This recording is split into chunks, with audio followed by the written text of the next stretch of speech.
Sir, I can tell you, there is a foreign capital flight that we have Thank you, Sir, over. sir, Now, the- 3 minutes over. No, thank Sir, you. No, sir, now Sir. I'll request, please, you have 3 minutes ahead already. Give me 1 minute, I'll Please, sum no. up. No, please. I request the Honorable Finance Please, Minister, now, please come on board Honorable and Finance explain to the Minister Srimati nation Nirmala that Sitharaman why needs to the reply the discussion. Honorable Finance, please. No, sir. I allowed you 3 minutes. The time was 2 minutes. Even I read the ruling. You are not in the house. Please. You are not in the house. Even then I gave opportunity to you. Please do not go. Honorable Finance Minister, please. Honorable Finance Minister. Abul, please. Abul. Honorable Finance Minister. So, thank you, sir. Please. Honorable. Please. Thank you, sir. So, sir, Have patience of listening, Honorable Finance Minister. Please, have patience of listening, Honorable Finance Minister now. Please.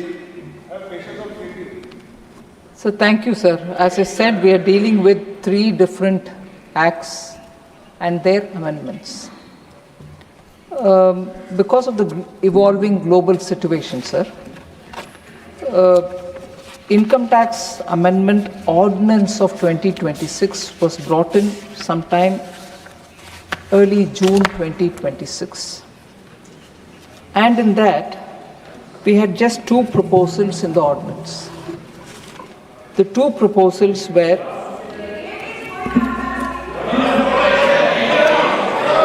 Please. Once, please, up, please. Please.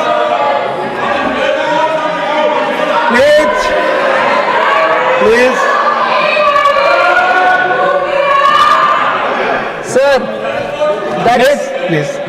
John Brittas can please stay here if he wants to hear one line, sir. Yes, That's I a told you, typical Chair. communist style.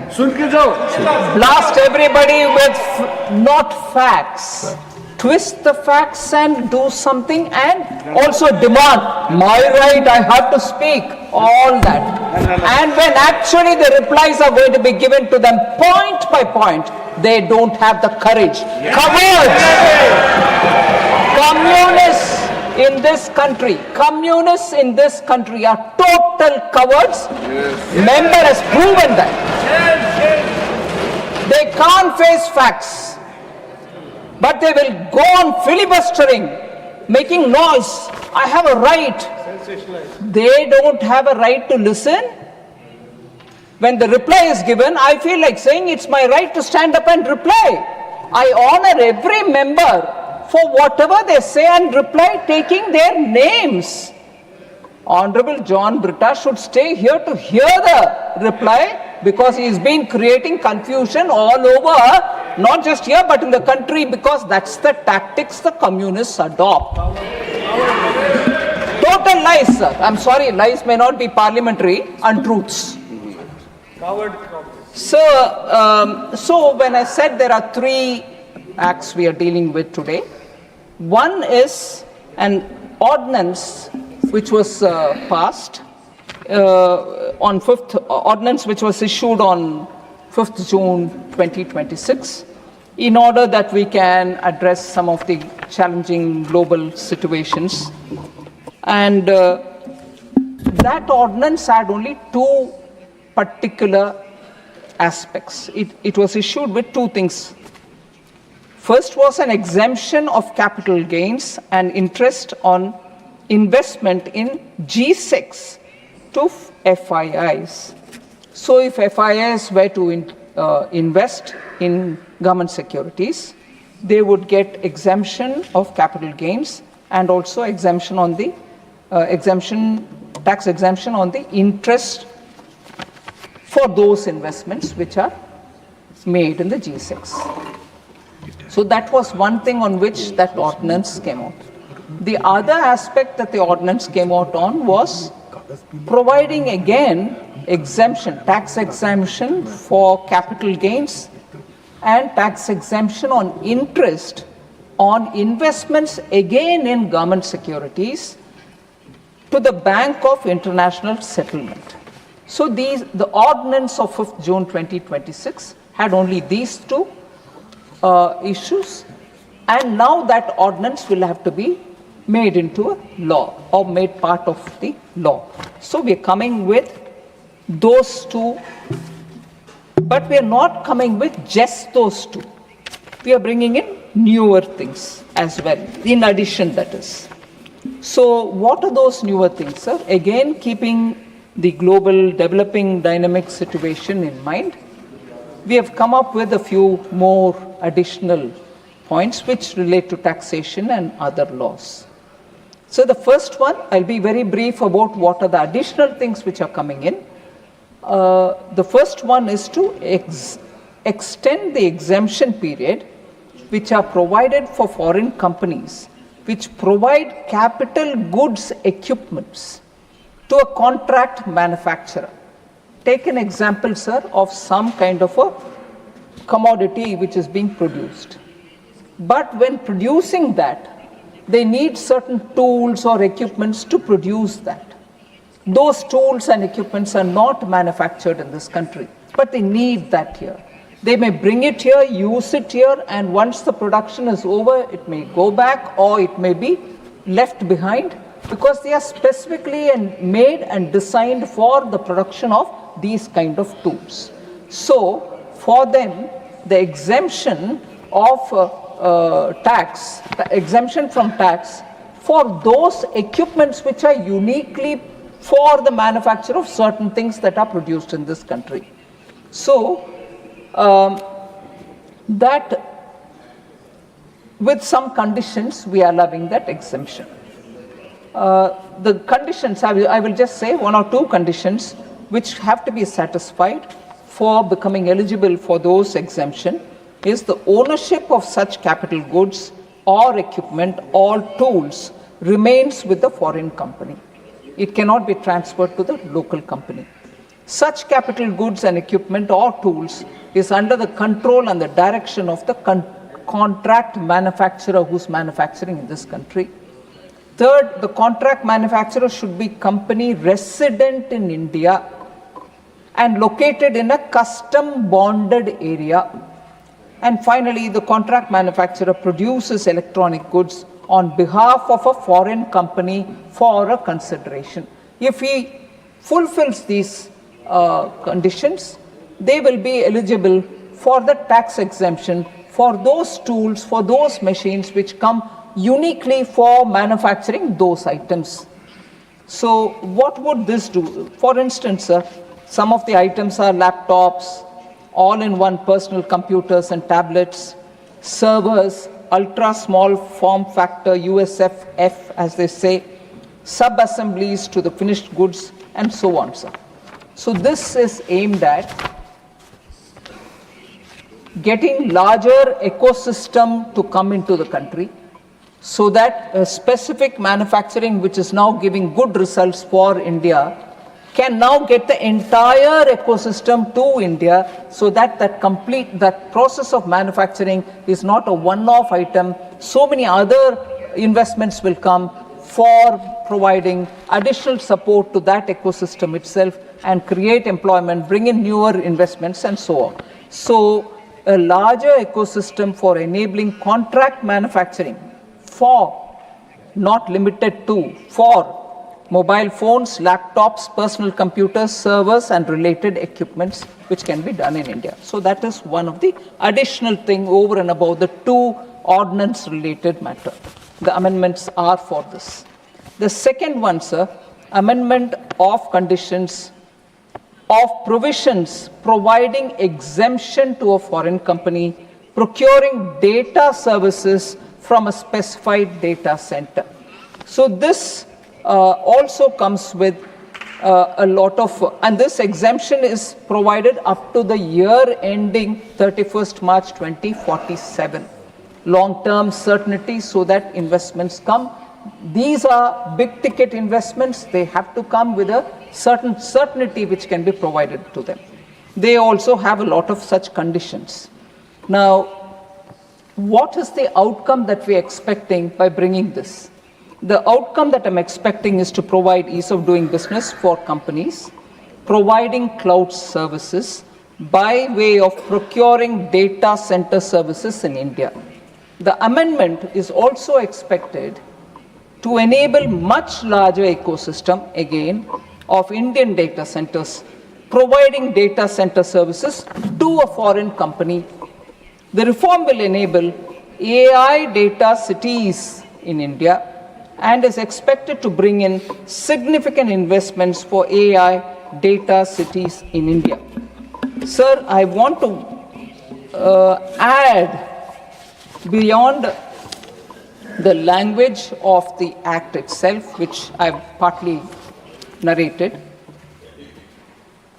that there is an apprehension that this is only for foreign companies.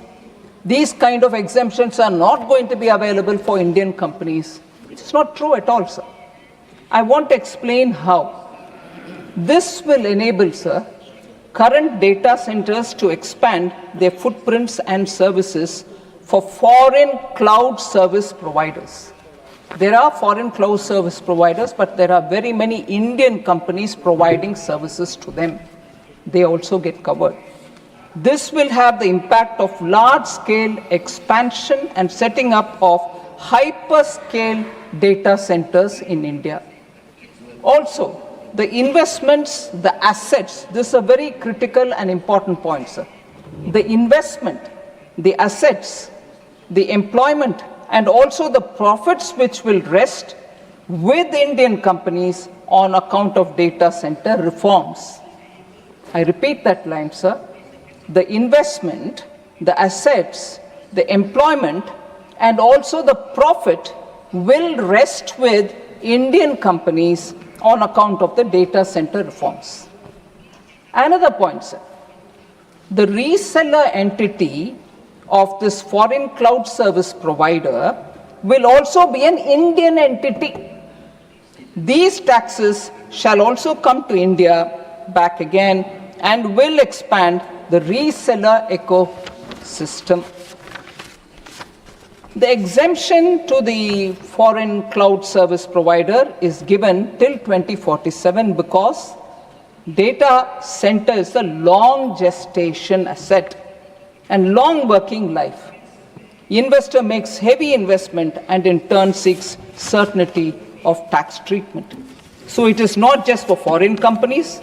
In fact, the Indian company ecosystem can expand because of this exemptions that we are giving. Third, sir, other than the two which come along with the ordinance which have to be made into a law, the additions that we are making, the third addition is exemption to foreign mining company engaged in the business of selling rough diamonds. I can't see member Vikramjit Sawhney, who spoke elaborately on this point. Foreign mining companies, sir, are allowed, not today, since 2016, to display uncut and unassorted diamonds in specified or special notified zones such as Mumbai and Surat, and such display is exempted from forming a business connection in India. They come, bring stocks, display it, and whatever is chosen is also taken back, and then they bill it from there. They have no other connection with any of the buyers or companies which are here. This has been on since 2016. For enabling sale of rough diamonds in these zones, safe harbor rules or a framework under Rules 99, 102 of the Income Tax Rules 2026 was provided for foreign mining companies engaged in the business of selling raw diamonds, uncut diamonds, wherein the profit and gains of the eligible business chargeable to tax shall be 4%. That is the safe harbor, or more of the gross receipts from that business. So in order to promote the ecosystem for trading in raw and rough diamonds and provide tax certainty, it is proposed through this amendment that we are bringing to expand the definition of raw or rough diamonds to include assorted diamonds and also provide exemption to a foreign company engaged in the business of diamond mining or a foreign company functioning as a site holder, broker, aggregator, or a tender and auction entity for such businesses for a period of 15 years up to tax year ending 31st March 2041. We have elaborately mentioned each one of the categories so that there is no confusion about who is eligible and who is not eligible. The new provision, therefore, is proposed to be inserted at serial number 13F of the table in Schedule 4 of the Income Tax Act 2025. The amendment outcome, sir, what are we expecting from this? The amendment is expected to shift some of the diamond trading businesses which happen in places like Amsterdam, Antwerp, or parts of Israel to move to India, diamond trading business to India, and also promote ecosystem for financing of buying and selling of diamonds in India itself. Now also somewhat in Middle East, Dubai, and so on. So all these people, because of this exemptions provided, can now do that wholesale business here and be accessible to Indian buyers. That is the outcome that we expect, that the entire ecosystem can be available here. India is very well known for polishing and cutting the diamonds. Now, if that business also moves here, our diamond industry, which is a very labor intensive, maximum labor employment is provided by these units, can benefit. So, fourth amendment which we are bringing here. Exemption to a foreign company storing components for sale to a contract manufacturer involved in manufacturing of specified electronic goods. So I just want to elaborate on this. Assume that there is a phone manufacturer. There are several thousands of little parts which go into making that phone. Each time he wants a particular component, he will have to place an order, wait for the component to be brought in, then supplied, then make it. But making of these items, which are very export sensitive, require timely supply of these components. There is no way in which you can expedite the supply if you have to each time import it.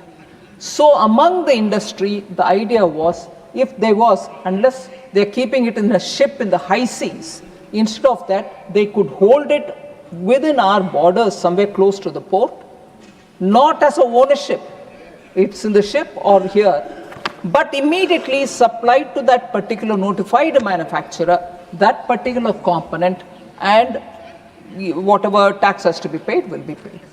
Therefore, foreign companies were provided a safe harbor till now at the rate of 2% or more of the gross receipts from the business activity of storage of components in a warehouse in a custom bonded area. So the framework is part of Rule 99 to 102 of the Income Tax Rules 2026, applies where such components are sold to a contract manufacturer, specified fellow, of specified electronic goods. So what are we proposing now? Accordingly, it is proposed that exemption may be provided on the income of a foreign company storing components for sale to a contract manufacturer involved in manufacturing a specified electronic goods for a period of 15 years up to the tax year ending 31st March 2041. So the specific or specified electronic goods are again mobile phones, laptops, all-in-one personal computers and tablets, servers, ultra-small form factors, USFF, sub-assemblies to the finished goods mentioned in clauses 1 and 2, that is phone and laptops, hearables, wearables, and accessories related to finished goods mentioned in clauses 1 and 2. So what is the outcome we are expecting out of this? Amendment is expected to enable a much larger ecosystem for contract manufacturing of mobile phones, laptops, personal computers, servers, and related components in India. So the fifth additional thing that we are bringing on is exemption to a unit holder on dividend received or receivable from a special purpose vehicle of business trust where such SPV is a new regime. So this is a very simplified one, which I think all of us were aware of. We brought in the accumulated MAT, which was in the old income tax regime, sort of as a final tax, and from now we wouldn't collect MAT under the old regime, nor do we want to collect under the new regime. But in order to exhaust the MAT or the MAT, which has already got accumulated, we said companies will have to move over to the new tax regime. Now, when they move into the new tax regime with the accumulated MAT, which they would want to exhaust, they would have a SPV in the case of InvITs and so on. They would have an SPV. That's one thing which has happened through the finance bill. In the new income tax regime, sir, we don't allow any exemptions, which is well known to everybody. But because people are moving into the new regime with accumulated MAT, they have to exhaust it. Then what happens is, if they pass the dividend from their hand to the unit holder, because it's all units which come together, InvIT is a set of units, Ratus is a set of units. Unit holder is an individual. When they pay the dividend in the new tax regime, these dividend receivers, unit holders, will be subject to tax. So that is inconsistent with the practice which existed in the old regime. So when they have come here to exhaust their MAT, if they are exhausting their MAT, the dividend payable, we are now exempting for in the hands of the unit holder, who is an individual. So the SPV of a business trust may also have to move to the new tax regime, either to avoid final MAT tax in the old regime or to avail accumulated MAT credit in the new regime, which is what I explained. So this will lead to unit holders losing the exemption on dividend income, which is why we are giving the exemption to the unit holder. What would this be as an outcome? The amendment is expected to further boost investments in real estate and infrastructure through business trusts, because we are making it consistent. So the sixth one and the last one is over and above the two which were part of the ordinance. The sixth one is relaxation of conditions for eligible investment funds where an eligible fund manager relocates into India. So this is a very interesting case, because as per 9(2) of the Income Tax Act 2025, income is deemed to accrue or arise in India if it accrues or arises directly or indirectly through or from any asset or source of income in India, or any property in India, or any business connection in India, or transfer of capital assets situated in India. Now, when all this is so completely India, there are cases where a fund operates outside, but the fund manager is located in India. In order to exempt such cases, several conditions have been prescribed in respect of an eligible investment fund and also the fund manager. Presently, there are 13 conditions for the eligible investment fund and 4 conditions for the fund manager. Some of these conditions stand relaxed in IFSC. However, there have been persistent representations from the industry to rationalize the said conditions so that fund managers could relocate to India. So, Schedule 1 of the Income Tax Act of 2025, sir, is proposed to be amended. So that's the amendment, the sixth one, to relax the conditions for being an eligible investment fund. It has been proposed to reduce the number of such conditions from 13 at present to only 5 conditions to rationalize the said conditions. The proposed 5 conditions are these: fund is not resident in India, fund is resident in a country or specified country which is having a DTA, double taxation avoidance agreement with India, or in a notified jurisdiction. Aggregate investment by Indian residents does not exceed 5% of the corpus. Fund does not carry on or control and manage directly or indirectly any business in India. No person acting on behalf of the fund engages in any activity which constitutes business connection in India other than the activities undertaken by the eligible fund manager. So what is the outcome that we are expecting out of this, sir? The amendment is expected to promote fund management activity in India. Sir, globally it is recognized Indians are exceptionally good in fund management. We want more of them to come reside in India and manage funds. Funds can be outside, but if the fund manager comes to India, we are able to have better administration and more people who are very good in this field can get opportunities within India. So the amendment is expected to promote fund management activity in India, as it will enable relocation of fund managers to India. As I said, Indians have much expertise in fund management, and it is expected that many fund managers of global funds will relocate to India in IFSC or also elsewhere in the country. So ordinance plus these amendments are the ones which we are talking about, sir. So I'll come to the most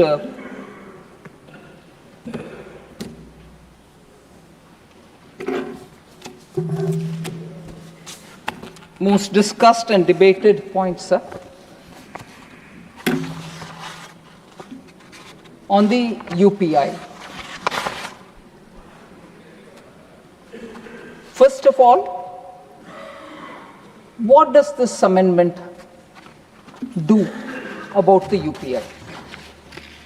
So the Taxation and Other Laws Amendment Bill, as we call this Bill 2026, which has been passed by the Lok Sabha, which is now being discussed here, proposes to amend Section 10A of the Payment and Settlement Systems Act 2007. The amendment is an enabling provision. It does not impose any tax or transaction charge on UPI users. Let this be clear. It enables the government to specify through notification the electronic payment modes that will continue to receive statutory protection against charges. So I'd like to read that again. The enabling provision that we are bringing in today does not impose any tax or transaction charge on UPI users. It enables the government to specify through notification the electronic payment modes that will continue to receive statutory protection against charges. Once the bill is passed in Parliament, the UPI and Services Steering Committee, headed by the National Payments Corporation of India, will consider and decide whether any MDR should be introduced, and if so, its scope and structure. So that is the committee which will have to see what is the scope of anything now that the enabling provision allows them. Therefore, no MDR framework has yet been finalized. Let's take that as the first step. I'll also, before I come to the specifics, want to say experience from Visa and MasterCard. Electronic merchants routinely pay MDR of around 1.5% to 2% or plus more than 2% on credit cards and up to 0.90% on debit cards today too. Yet major retailers generally do not add a separate charge to the customers. So you have these charges on the businesses, but they don't charge separately on the customers. Instead, they actively promote card usage through discounts and EMI offers. For instance, I'm taking names just for us to understand. Amazon, Flipkart, Chroma, Reliance Digital, Vijay Sales, etc. on a 10,000 rupees or up to 1 lakh purchase. You'll typically find them following on credit and debit cards, instant bank discounts, no cost EMI options, additional cashback offers, or exchange bonuses. The merchant is already bearing payment acceptance cost because digital payments help drive higher sales and large ticket sizes. A vast number of electronic purchases are financed through EMI in one form or the other. Customers often choose a card specifically because of EMI and issuer-funded offers. UPI is currently the least attractive option in this category, even with zero MDR. Unlike credit cards, today, nobody offers rewards and issuer-funded discounts on UPI. The sustainable revenue stream can actually enable more innovation such as merchant issuer offers on UPI. So just so that we talk comparably, sir, merchant or payment acceptance charges are used in several major faster payment ecosystems. Australia, sir, up to Australian dollar 0.3 per transaction or 0.50% per transaction. Brazil, about which our Honorable Member John Britta said, Brazil example. Brazil has 0.22% to 0.33%. I'm giving an indicative charge. Brazil has charges. China, which they'll feel very close towards, approximately 0.40%. I don't know if you'll be able to shout at Beijing, hey, we follow you. Why are you charging on NDR? Are you anti-people? China does it, it's all right. But China has charge. Indonesia, 0.30%. Japan, US dollar 1 or 1.49 flat amount. South Korea, 0.72 to 1.99%. South Africa, approximately 0.4%, capped at 30 Rand, which is the South African currency. Singapore has 1.30%. Thailand has up to 10 baht, which is their currency. US, 0.5%. Now, come to our today's situation, about which a lot of members spoke. Feeling strongly about it, sir, I want to say. Will consumers pay any UPI charge? No. UPI has remained free for consumers since its launch, and every Indian will continue to make this instant digital payment without paying a transaction charge. Sir, I want to just, क्योंकि बहुत सारे members Hindi में बताए, मेरा हिंदी थोड़ा कमज़ोर है, फिर भी मैं बोलना चाहती हूँ. I heard Honorable Member Sanjay Singh saying, चाय वाला, सब्जी वाला, ठेले वाला, पटरी वाला, छोटे छोटे व्यापारी, मिनिमम सर्विस चार्ज वगैरह, ये कोई एमडीआर पे नहीं करेंगे. चाय वाले के ऊपर, सब्जी वाले के ऊपर, ठेले वाले के ऊपर, पटरी वाले के ऊपर एमडीआर चार्ज नहीं लगेगी.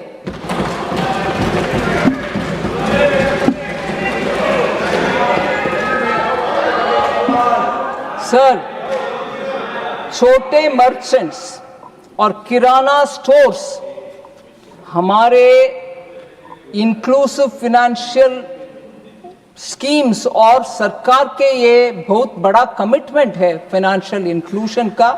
Small merchants remain central to UPI's inclusive growth. उनके ऊपर हम कोई एमडीआर लगाने वाले नहीं है, इरादा नहीं है. इनेबलिंग प्रोविजन का हम ध्यान रखना है. Any future MDR will apply only to a limited category of merchant transactions, about above a certain prescribed high threshold. The vast majority of merchant transactions, including ordinary low value transactions, will continue to remain free. इसीलिए मैं उसी शब्दों को repeat करना चाहती हूँ, चाय वाला, रेडी पटरी वाला, छोटे दुकानदार, उनके ऊपर MDR लगाने वाले नहीं है।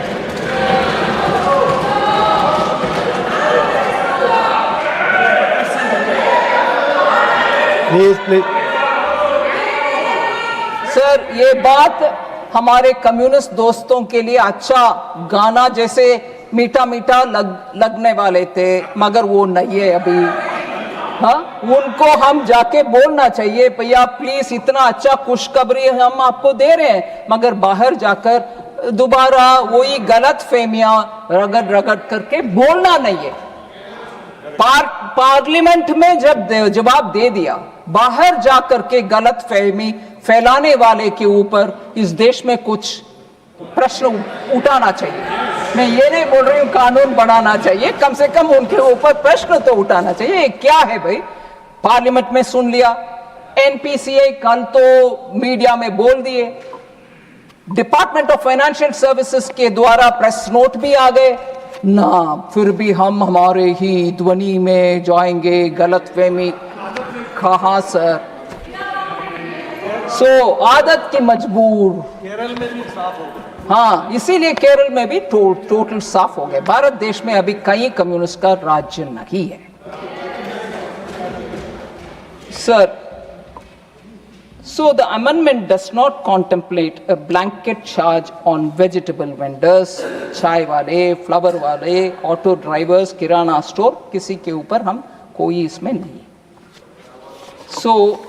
इससे ज्यादा इस विषय में और ना करते हुए sir, world largest real time payment system हमारा है। In July 2026 alone, we processed 2,366 crore transactions worth, in July alone, worth 29.9 lakh crores, world records.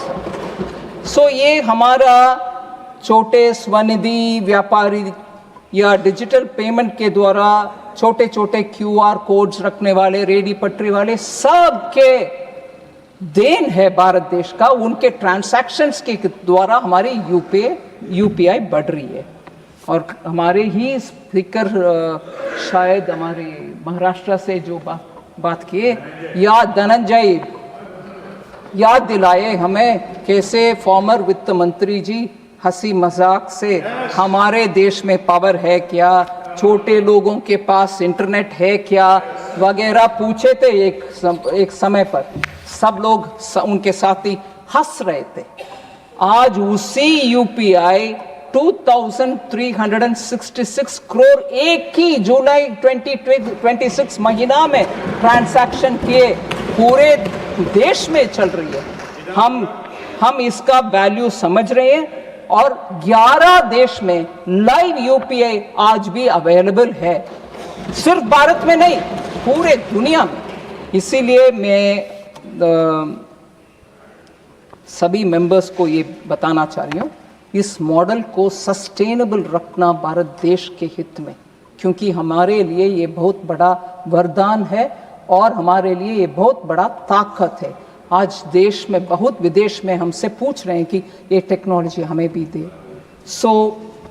ये मॉडल सस्टेनेबल रहना है, सेफ रहना है, रिसिलिएंट रहना है, इनोवेशन इसमें और ज़्यादा होना है। इसीलिए हम इसमें गलतफहमी फैलाना नहीं है। मैं स्पष्ट तौर से आपके सामने आपके द्वारा सभी मेंबरों को इसमें जो भी है गलतफहमियां उसको हटाने के लिए कोशिश की। धन्यवाद sir.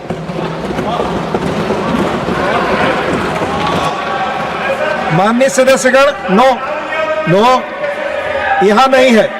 I shall now put the statutory resolution moved by Dr. John Britas. Please do not disturb. No name is there. यहाँ कोई नाम नहीं. Please. I shall now put the statutory resolution moved by Dr. John Britas to vote. The question is that this House, again I'll repeat, I shall now put the statutory resolution moved by Dr. John Brittas to vote. The question is that this House